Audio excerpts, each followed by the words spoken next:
Баткен облусунун аймагында жалпысынан 10 миллион гектардан ашуун аянтка болгону 8 аңчылыкты көзөмөлдөөчү кызматкер бар. Чек-аралар толук көзөмөлдөнбөгөн. Аңчылык маданияты, жаратылышка аяр мамиле деген түшүнүк толук калыптана элек аймактагы жаратылыш, анын ичиндеги жапайы жаныбарларды коргоочулардын учурдагы иши кандай? Атайын корукка алынган жапайы жаратылыш кантип жатат? Албетте баары сыдыргыга салгандай тегиз. Талаптагыдай аяр мамиле бар деп айтуу кыйын. Аңчылыкты чени менен жүргүзбөй, жапайы жаныбарлар аңчылык кызматына эле керек дегендей мамиле болуп жатканда, Баткен облусундагы аңчылыктын абалы күнгөйү жана тескейинен бул чыгарылышта кеп кылабыз. Жаратылышты коргоо жана сарамжалдуу пайдалануу департаментинин Лелек районундагы өкүлү Абдилладжан Өсөровдун иши кыш чилдеби же жай саратанбы айырмасы жок. Анын жумушу жыл бою жапайы жаратылышты коргоо, алардын жашоо абалын көзөмөлдөө менен өтөт. Анткени аймакта мыйзамсыз аңчылык жасагандардын, корукка алынган жаратылышка жырткычтык менен мамиле жасагандардын алдын алып, тоскоолдук кылбаса, жапайы жаныбарлар эбак эле башка тынчтык өкүмү бар аймактарга ооп кетишмек же кырылып жок болмок. Айрыкча жекшемби күндөрү өзүбүздүн аймактарыбызды көзөмөлгө алып карап жүрөбүз. Себеби жекшемби күндөрү браконьерлер токойлорго аңчылыкка чыгышат, канаттууларга жана жаныбарларга зыяндарды келтиришет. Ошондуктан ар дайым ушундай көзөмөл иштерин жүргүзөбүз. Биздин Лелек району боюнча аңчылык аймагыбыз 360.800 гектарды түзөт. Бул деген Лелек районунун көпчүлүк аймагын өзүнө камтып кетет. Ишибизде негизинен минилүүчү унаалар жок, бирок өзүбүздүн ат унааларыбызды колдонобуз. Ошондой эле өзүбүздүн машинелерибиз менен ушу эл үчүн жаратылышты коргойбуз деп аракет кылып көзөмөл жүргүзөбүз. Баткен облусунда атайын мыйзамдуу эрежелери менен каттоодон өтүп, аңчылыктын талаптарын сактоо менен жапайы жаратылышка аяр мамиледе болуп, талаптарды так сактайбыз деген 800дөн ашуун мергенчилер катталган. Бирок бул атайын каттоодон өткөндөрдөн сырткары дагы жөн жай тургундар, чек-аранын аркы бетинен келе калган коноктор жапайы жаратылышка кандай мамиле жасап жатат айтуу кыйын. Анткени аймактагы 1.300.000 гектардан ашык аянтты болгону 8 аңчылыкты көзөмөлдөө жана жаратылышты сарамжалдуу пайдалануу кызмат өкүлдөрү карап турушу керек. Аңчылык багытында акыркы жылдары жылыштар байкалганы менен көйгөйлөр толук чечилди деп айтканга али эрте. Браконьерлер менен мына балдардын жетишпегенинен биз өзүбүз рейдке чыккан мезгилдерде ал тутса болот. Анан башка мезгилдерде мындай жөө чыккан браконьерлер менен кыйын болуп атат да. Себеби тоолуу аймак болгондуктан тоого жакын жердеги браконьерлерди кармаш өтө кыйын. Себеби алар үйүнө чыгып эле браконьерлик кылып кайтып кирип, аларды эч качан үйүнө киргенден кийин биз барып үстүнөн эч кандай кирип эме кылганга закон, мыйзам жол бербейт да. Ошолор менен кыйын болуп атат. Беркинде баягы ырастамалары бар, анан кийин путевкалары бар, лицензиясы барларды, аларды постоянно көзөмөл кылып турабыз. Себеби алардын ушул сурогун карап туруп, өздөрү машинелер менен кандай ушелеге чыкса бизге билдирип турат. Биз мына эмелерге чыгабыз деп. Алар менен оңойлуу. Браконьерлик азыр сезон бүткөндөн кийин ошолордун арасынан дагы бар да. Сезон бүткөнүнү билбестен чыгып алып, билсе да кылгандар бар. Алмаз Эралиев расмий каттоодон өтүп, мыйзам чегинде аңчылык кылат. Мындан көйгөйлүү маселе болбойт. Анткени ал бардык мыйзамдык ченемдер менен таанышып, эрежелерди так сактайт. Ошол эле учурда мыйзам бузууларга тоскоолдук кылып, табигатка аяр мамилени коомчулукка жеткирүүгө аракет жасайт. Биз аңчылыкты ушу өзүнүн сезону болот. 1 ай, 2 ай өз берген убага каратып чыгабыз. Өз алдынча чыкпайбыз. Бизге түшүндүргү иштери берилген, документалный болгон, закондун ченеминде чыгабыз да, мыйзам түрүдө. Ошол башка мезгилде сезон жабылгандан кийин, уруксат токтогондон кийин атылышка мүмкүн эмес. Куут башталат, кошулат, көбөйгөнгө аракет кыла баштагандан кийин токтойт. Ошондон кийин биз да токтотуп, мыйзамсыз аткандар болсо, аларга түшүндүрүп, же болбосо таяка билгизип, жогору жака токтотконго аракет кылабыз. Мергенчиминде эле чыгып атканга болбойт, керектүү нерсеңди атасың. Бул мисалы кызыл китепке алынгандарга уруксат берилбейт. Аңчылык сезону да сезон болгону менен да уруксатты алып атабыз биз. Кызыл китепке кирген нерсени атышка уруксат жок да. Кыргыз Республикасынын аймагында жапайы жаныбарлардын жана өсүмдүктөрдүн сейрек кездешүүчү жана жок болуп кетүү коркунучу алдында турган түрлөрүн өзгөчө коргоо максатында кызыл китеп уюштурулган. Мында өзгөчө корукка алынган жапайы жаныбарлардын тизмеси киргизилген. Кызыл китепке киргизилген жаныбарлардын тизмеси: сүт эмүүчүлөр, аркар, марал, жейрен, аюу, илбирс, сүлөөсүн, мадыл, жайра жана көк аяк.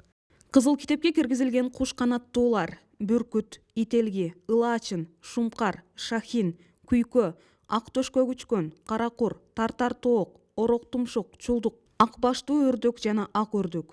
Аюу, аркар, бүркүт, жайра, илбирс бул жапайы жаныбарларды ар ким эле көрө бербесе керек. Булардын саны кыскарып кеткенден улам атайын корукка алуу тизмесине же кызыл китепке киргизилген. Демек атайын кайтарууда болуп, коомчулук да бул жаныбарларга аяр мамиледе болушу абзел. Мындан дээрлик 10-15 жыл мурда облус аймагынан аркарлардын саны жоголуп кетти. Браконьерлер кырып жок кылды деп зар какшаганы бар. Эми болсо бул аркарлардын саны арып жатканы көңүл жырылтарлык. Өткөн жылдын соңунда Илим изилдөө институту менен биргеликте аймактагы жапайы жаныбарларга эсеп жүргүзүлгөн. Мамлекет жапайы жаныбарларды коруктаган атайын кызматты аз да болсо колдоого алып, керектүү шаймандарды берип, жапайы жаныбарлардын агымы, саны, турукташкан аймагы боюнча карта даярдалып, байкоого алуу күчөгөн. Жылыш бар. Негизи биз ошол учетко как раз чыккан мезгилде байкем болуп калды да. Мындай погода кичине эме кылды, бирок 83% эсептедик, бирок жылдагыга салыштырганда быйыл өсүү бар да. Кекиликтен бар, кийиктен бар. Мисалы үчүн мына бизде арка, Северцов аркасы деп коет, аркары.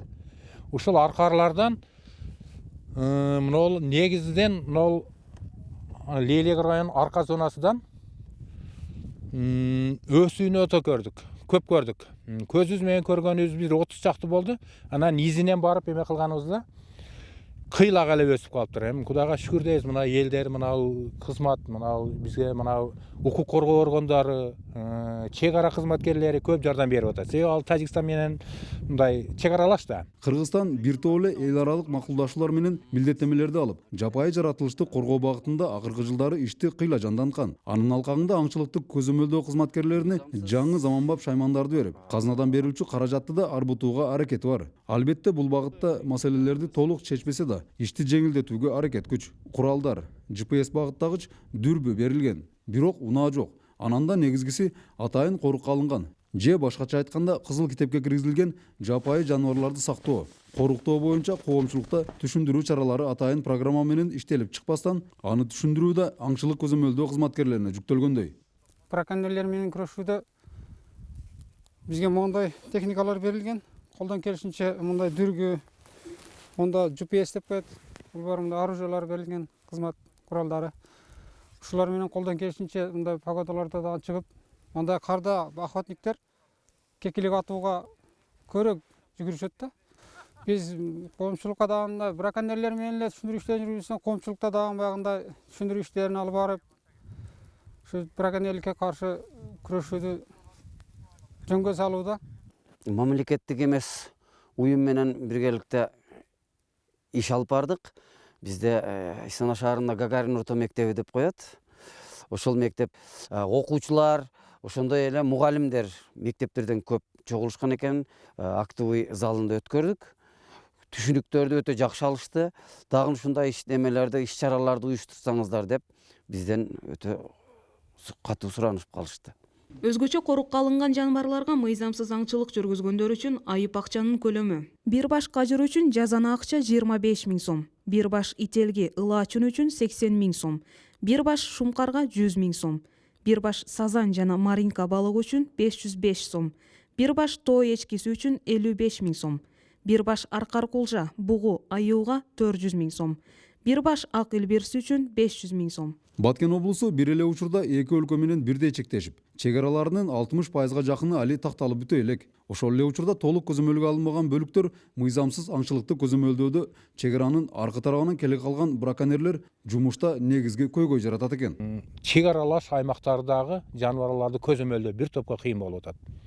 Баткен районунан алсак, мына Варух анклавы деп коебуз. Варухтун үстүндө бизде эң чоң Кишемиш деген аймак бар да. Эң жаныбарларын көп жашай турган. Ар жагында Жиптик дегени бар. Бул жагындагында Керепшин деп коебуз. Ал жерге барыш үчүн биз тажиктердин арасынан өтүшүбүз керек да. Биздин мынау егер акатебеттер ал жерге барганга мүмкүнчүлүк жок. Себеби алардын өткөндө биздин егер акатебеттердин өздөрүнүн курал жарагы менен болот. Ал жерден границадан өтүш, чек арадан өтүш өтө эле кыйын. Анан мына арка зонасында болуп атат. Жана мен атап аткан аркаларды. Булар негизи эле мына Каневадан Исфараан үстүнөн Каневадандан баштап да мына Ходжентке чейин созулуп атат да. Аркалардын эң көп жашаган жери ошол жер. Ошол жерден дагы тажиктер чыгып улап кетип атышат. Себеби ал жердеги эң бир али делимитация, демаркация, ал чечилекте чек ара маселеси чечилбегендиктен ал жерди кароого мүмкүн болбой атат да. Барып таласаң биздики болуп калат, мүмкүн тажиктердики болуп калат. Ушул маселелер чечилгенде анан бизге бир кыйла оңой болуп калат эле да. Жапайы жаныбарларды коргоо багытында абал эң акыркы чекке жетип, жаратылыш кырылып жок болду дегенден алыспыз.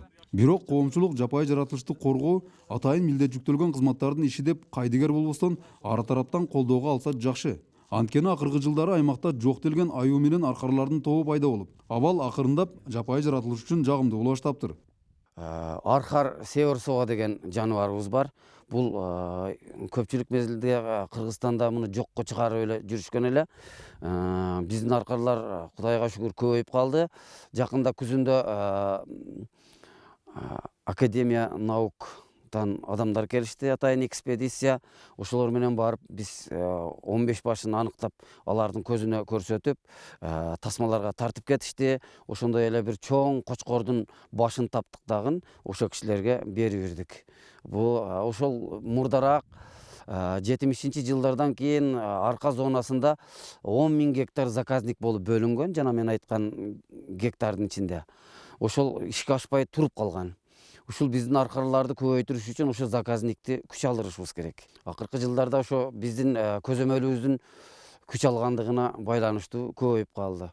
Биз өзүбүз дагы улам барып карап турабыз, эгерим бар. Ошондо барып ошо меймандарга туманда көрсөттүк биз.